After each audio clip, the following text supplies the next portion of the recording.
life was unexciting. Nothing politically was happening very much. It was the years of Eisenhower was elected in 1952. I guess Truman had been president before then. I don't remember very well. And there wasn't a lot of turmoil politically. And further news on world events is that North Korea and South Korea are in recovery, and the Korean War is officially over. In not so good news, the Cold War is still continuing, and we don't see any progress in that whatsoever. But in even worse news, the Vietnam War started on September 1959, and unfortunately, this war is still continuing, and we've yet to see any stop in the fight. I'm Shanae with your economic update.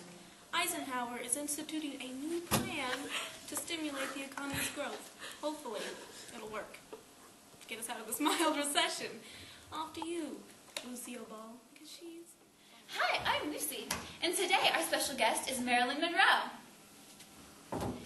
We'll be talking about science and technology changes. And the minorities in the struggle for greater rights. As we know, there have been great strides that were made in American science during the 1950s. At the start of this decade, we've had business computers produced, and the first artificial heart has been used as well. Very archaic machine was a totally groundbreaking new idea to have an open heart surgery with the blood circulating through artificial lungs.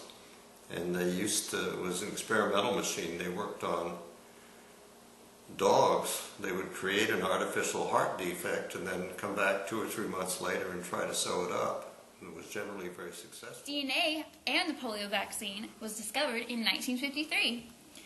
Technology has also risen too. Photos of stars were taken, and the Sputnik 2 carried a dog to space. We've got NASA. We've got NASA now in 1958, and the first weather station launched to space. Wow. And in the minorities and the struggles, one of the major struggles of minorities in the 1950s was that of equal rights. Black African Americans were struggling with Jim Crow laws and segregation with that of the white Americans. Rosa Parks and Martin Luther King helped fight for civil rights.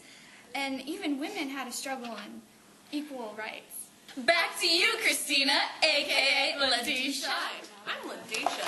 Welcome to the 1950s talk show. We're going to talk about the Beat movement, which was a generation where they sought release and illumination through a bohemian counterculture of sex, drugs, and Zen Buddhism. Beat writers like Jack Kerouac and Allen Ginsberg gained fame by giving readings in coffee houses, often accompanied by jazz music.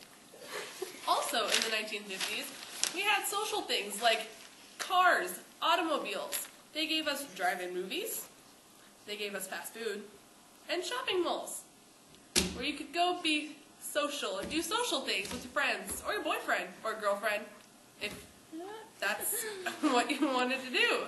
And go to movies with your mom. Sure, she misses you because you're out driving around in your car because you're being social in the 1950s. Here's to Malika. Hi, my name is Malika with your fashion update. Leather jackets and jeans are in for guys with greased back hair.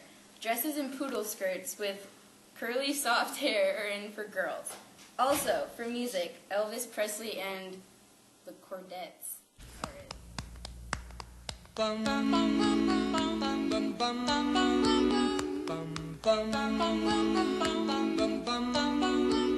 Mr. Sandman, bring me a dream. Make him the cutest that I've ever seen. Give him 2 lips like roses and clover. Then tell him that his lonesome nights are over. Sandman.